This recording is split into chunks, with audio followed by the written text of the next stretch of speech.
আমার সাহেবের অনেক গুণ আছে।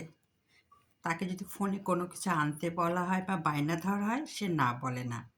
যেমন আমার বিড়ালের মাছ দেখুন, আমি আজকে বিকালে ইফতারের আগে আমি ওকে ফোন দিয়ে বললাম যে, "তুমি একটু বিড়ালদের জন্য মাছ নিয়ে আসিও।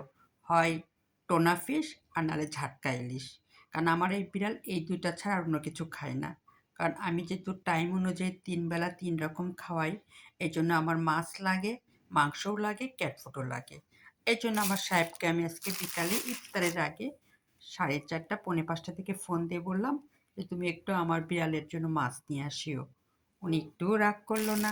ঠিকই দেখলাম যে টোনা ফিশ পায়নি, ঝাটকা ইলিশ নিয়ে আসছে। এই দেখুন, এগুলা আমার বিড়াল খাবে। এখানে ২ কেজি আছে। এইটা হয়তো ১ সপ্তাহ বা তারও কম হতে পারে। উনার এই মাছের সাথে, আমার বিড়ালের মাছের সাথে আমার বাচ্চাদেরও প্রিয় মাছ নিয়ে আসছে। এটা হলো চান্দা মাছ। এটা ভেজে রান্না করলে আমার বাচ্চারা খুব পছন্দ করে। বিশেষ করে পোলার সঙ্গে খেতে ওরা খুব পছন্দ করে। এজন্য আমার সাহেব পেয়েছে, বলল যে নিয়ে যাই, বাচ্চারা খাবে। এইজন্য সাহেবের গুণটা গাইলাম। যেহেতু বাচ্চাদের খাবারও নিয়ে আসছে, আমার বাচ্চাদের খাবারও নিয়ে আসছে। আমার বাচ্চাদের জন্য নিয়ে আসছে ঝাটকা ইলিশ। উনি নাকি টোনা ফিশ পায়নি।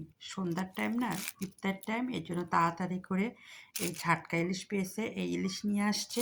এটা খাবে আমার বাচ্চারা, মানে আমার বিড়াল বাচ্চারা, আর এটা খাবে আমার বাচ্চারা। এই দেখুন। এই সেহরির জন্য এখন আমি রান্না করব চান্দা মাছ। এই সবগুলো মাছ আমি এখন বাছবো। এদের মাছটা শুধু আঁশটা ফেলাবো আর ২ কান শাখা একটু লেজ ফালাই দিব, আর সবই রাখবো। আর এটা আমাকে বাছতে হবে, ধুয়ে টুয়ে রেডি করতে হবে। কিচ্ছু করার নেই। কারণ সাহেবের অভ্যাসে রাত দুপুরে বাজার করা, আর উনারও দোষ ছিল না। আমিই বলেছিলাম আমার বাচ্চাদের জন্য ইলিশ খাবার নিয়ে আসতে, মাছ কিনতে, তাই উনি নিয়ে আসছে। এই দেখুন, আমার বাচ্চা মানে আমার বিড়াল বাচ্চাদের সাথে সাথে উনার বাচ্চারও খাবার নিয়ে আসছে, মানে উনার বা আমার বাচ্চারও খাবার নিয়ে আসছে। প্রিয় মাছ চান্দা মাছ। এই দেখুন।